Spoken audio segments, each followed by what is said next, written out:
Hammaga assalomu alaykum.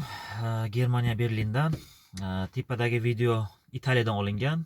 Bu yerda men shu bir kunlik yuk olayotgan jarayonni, ya'ni bir kunlik emas, qanaqa bir yuk olayotgan jarayonni qo'yib qo'yganman. Nechadir daqiqa shu ko'rib turasizlar bunga ham. Bu yerdan gapim ketaveradi.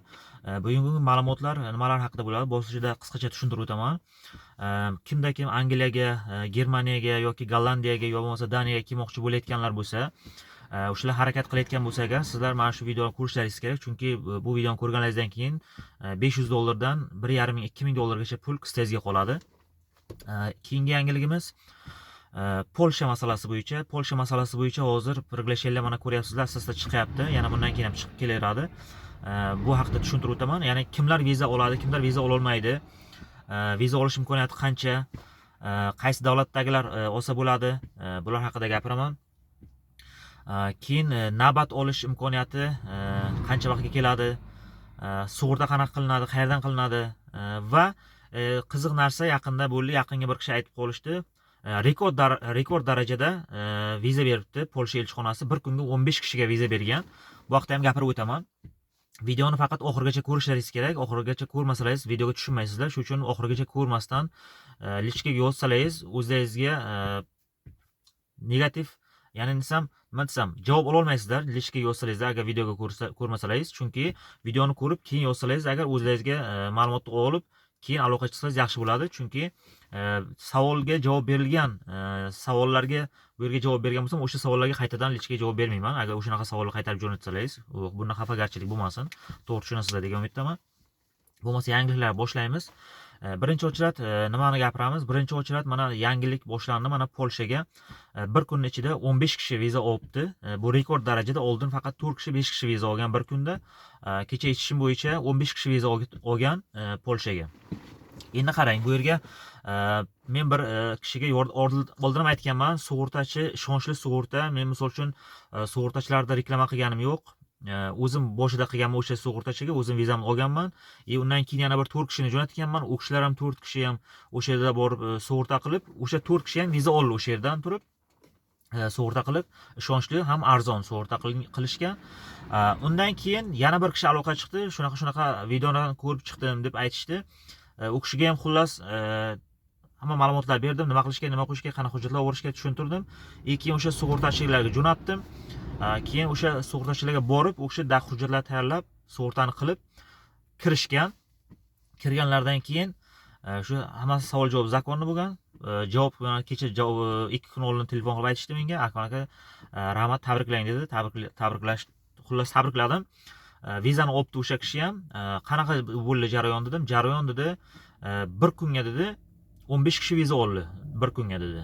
Qanday bunaqa bo'ldi dedim. O'z kuniga dedim 5 ta viza berayotgan, 4 ta viza berayotgan dedim. Qanaqa bo'ldi? Bundan bir ozroq ma'lumot bering degandim. Birinchi bizlar bir kuni bordik dedi, o'sha kuni qabul qilmadi dedi. 4 kundan keyin kelinglar deb aytdi dedi. Keyin 4 kundan keyin boribdi. Birdaniga 100 kishi kiribdi. 100 ga yaqin odam kiribdi xullas. Viza olganlar soni 15 ta ekan. Endi agar buni 2 ga bo'lgan taqdirda ham 50 tadan 7 kishi olgan bo'lsa, bu ham yaxshi natija. Chunki oldin 4 kishi, 5 kishi olayotgandi, hozir uje bu viza berish imkoniyati sal ko'payganga o'xshayapti. Buni ham bu nima desam, soni kamaygan yo'q, viza berish soni, prosta topshirayotgan odamlar soni ko'payib ketyapti. Keyin dokument qilishga ehtiyot bo'lingizlar, mana приглашение qilishingizga, chunki yaxshi kompaniyalar bilan, ya'ni oldindan ishlayotgan, nalog to'layotgan, hamma оборотлari yaxshi kompaniyalardan приглашение qilishlaringizni so'rab qolaman. Yangi ochilgan firmalardan yoki shunga o'xshagan oldi qo'shdi firmalardan приглашение qilish kerak emas, bo'lmaydi. Eng yaxshi приглашениyalar 3 yillik приглашениyalar, 3 yillikdan kichkina приглашениyalar bo'lmaydi, yaxshi emas. Mana xabarlaringiz bor, Polsha yangi qonun chiqardi. Yangi ochilgan firmachalar endi bundan keyin 3 yillik приглашение qila olmaydi. Faqat 3 yillik приглашениyalarni original kompaniyalar, ya'ni oldindan ishlab kelayotganlar, оборотлari yaxshi, naloglarni to'layotgan kompaniyalar qilib bera oladi. Xo'p, o'shandan keyin xullas yana maqsad anonga qaytamiz. Aylantirib o'tmay gapni. Viza oldi xullas 15 kishi. Boya aytganda o'sha sug'urtachilarga borib qilishgan. Sug'urta o'sha payti men misol uchun 1,650,000 ga sug'urta qilganman. Men misol uchun hozir borib nomeringni Akmaldan oldik yoki Akmal orqali kelyapmiz desalaringiz agar, balki sizlarga bir 50 ming so'm tushib ham berishi mumkin. Uni endi o'zlariga aloqa chiqib o'zlaringizdan so'rasalaringiz ham bo'ladi. Menga misol uchun o'sha uzoqjonlarda nomeri kerak bo'lsa agar, men uni videoni tagiga joylashtirib qo'yaman. Yo bo'lmasa kommentariyaga yozsalaringiz ham bo'ladi. Sug'urta nomeri deb o'sha sug'urtachilarning nomerini tashlab qo'yaman kommentariyaga. Kommentariyaga bemalol yozib qo'ysalaringiz, hammaga bitta-bitta tashlab qo'yaman. Undan keyin o'sha borasizlar yoki telefon so'raysizlar, shunaqa nomeringni mana Akmaldan oldik. Shunaqa Akmal o'ziga yordam bergan ekanlaring. Akmal keyin odam jo'natgan ekan, ularga yordam bergan ekanlaring, ko'proq odam viza olyapti ekan deb bir ma'lumot olsalaringiz, sizlarga ham balki nasib qolar viza olish. Xullas nomerlarni tashlab qo'yaman. Zohidjon bilan Ulug'bekni nomerlarini tashlab qo'yaman. Adreslari haqida aytib o'tay. Adreslari misol uchun kim Toshkentga borsa, agar elchixonaga borsangiz agar, masjid tarafdan kirib kelsangiz agar, to'g'ri kirib kelganingizdan keyin mana o'ng tarafingizga elchixona bo'ladi, bir 100 metrdan keyin o'sha yerga burilmasdan chap tarafga qarasangiz, domlar tagiga sug'urtachilar bor. Bu yerda ko'p sug'urtachilar bor. Apex degan sug'urtaxona bor, Apex. O'sha yerga borgan paytingizda o'zi sizdan ko'p odamlar sug'urta qilasam deb bu yoqqa tortadi. Biror joyga bormang, ham qimmatga qilasiz, ham ishonchli aldashi mumkin.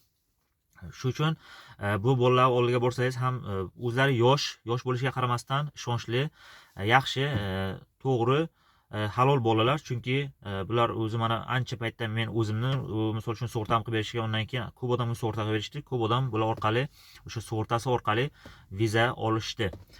Xullas, yana qaytaraman, Apex sug'urtaxonasi domlar tagiga turadi.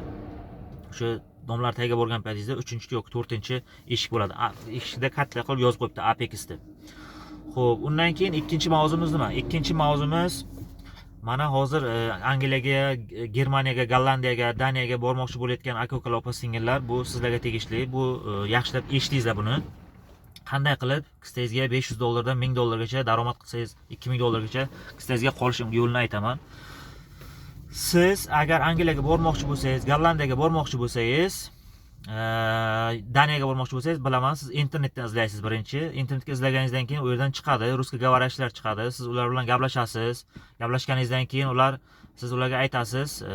Ular sizga birinchi bepul deydi, hech qanaqa pul so'ramaydi. Keyin aytadi, keyinchalik pul so'raydi. Keyin unga aytadiki, siz ishonmasligingiz mumkin. Siz aytasiz, qani birorta chaqirgan o'zbeklaring bormi deysiz. Albatta, bizda chaqirgan o'zbeklar ko'p deydi-yu, ikkita uchtasini nomerini beradi. O'zbeklar bilan gaplashasiz. O'zbeklar aytadi, "O, biza keldik. Rahmat shularga, bu biza otajonimiz, bu bobojonimiz, bu onajonimiz" deb ularni maqtaydi. Rosa maqtaydi. Keyin sizlar ham shunga ishonib pulni to'laysizlar. Pulni to'ladingizmi, tamom, uxladingiz degani bu. Shu uchun ana shunaqa internetdan izlab topganlaringizga ishonmaysizlar, ruskiy говорящиlarga. Keyin ular o'zbeklar nomer bersa, mana bu o'zbeklar chaqiribdi deb ularga ham ishonmaysizlar. Ular mashinnik, o'zbeklar ham mashinnik, ularga sherik bo'lgan. Misol uchun siz ularga $500 tashlab bersangiz, u o'zbeklarga ham $100, $200 ular dolyasini tashlab beradi. Ular qanday qo'shilib qolgan deysiz? Ular ham birinchi aldangandan keyin pulni qaytarib ber degan, ularga taklif qilgan. Misol uchun, pulingni qaytarib olasan, bizga mana shunaqa kommentariyaga, ya'ni har zamon telefonlarga javob berasan, ma'qullaysan, pulingni qaytarib olasan deydi. O'shandan keyin ular pulni qaytarib olish maqsadida qo'shilib qoladi va qaraydiki, tekin pul kelyapti, shundan keyin davomiy ishlashga qaror qabul qiladi. Shu uchun unutmangizlar, kundan kunga juda ham ko'p odam aldanyapti. Yaqinda ham mana 17 ta 18 ta odam aloqa chiqdi shunaqa. Undan oldin ham bir 600 ta 700 ta odam oshib ketgan o'zi menga aloqa chiqqanlarda. Mana shuga ehtiyot bo'lasizlar, aldanmaysizlar. Juda ham mashinliklar ko'payib ketyapti, har xil yo'llarni qilishyapti. Bu ruskiy говорящиlar dunyoni любой joyga jo'natib beramiz deyishadi, любой xil dokument qilamiz deyishadi. O'zlari sizga telefon qilaveradi, nima bo'ldi, unaqa deb. Xullas boshingizni ortib tashlaveradi. Shu uchun ruskiy говорящиlarga umuman ishonmaysizlar, internetga harakat qilmaysizlar. Misol uchun pul bergan taqdiringizga ham, misol uchun O'zbekistondagi odamni ko'rib, yuzini ko'rib yoki bir tanishingiz bo'lsa, misol uchun mana men videoga chiqib turibman, gapiryapman. Misol uchun menga pul odamlar meni o'zimni kartamga tashlaydi, meni o'zimni otimga ochilgan kartaga tashlaydi odamlar. Misol uchun erta bir narsa bo'lsa agar, men pulini qaytarib beraman. Mana yaqinda misol uchun приглашение chiqmadi, 10 kishiga отказ bo'ldi. Shulardan mana 8 kishinikini обратно boshqa kompaniya o'zlari rozi bo'lishdi, boshqa kompaniyaga topshirib qo'ydik. Qolgan 2 kishi pullarini qaytarib oladi. Shu uchun mana misol uchun menga pul to'laganlar pulini qaytarib oladi, misol uchun-da. Shu uchun qarangizlar, agar siz internetdan tanishgan bo'lsangiz, internetdagi odamga pul tashlab bermang. U O'zbekiston fuqarosi bo'lgan taqdirga ham ko'rmagan, tanimagan, bilmagan odamingizga pul tashlab bermang. Pulingizni qaytarib ololmaysiz, kuyib ketasiz. Shu uchun yaxshilab tekshirishga ham, bularga tekshirishga ham hojati yo'q. Chunki Angliyaga bora olmaysiz. Angliya yopiq, hech kim jo'nata olmaydi, hech kim chaqira olmaydi sizni. Germaniyaga ham kelish uchun til bilish kerak. Til bilmasangiz foydasi yo'q. Daniyaga vobshe imkoni yo'q. Daniyaga inglizchani bilishingiz kerak. Uni ham yosh bo'lishingiz kerak.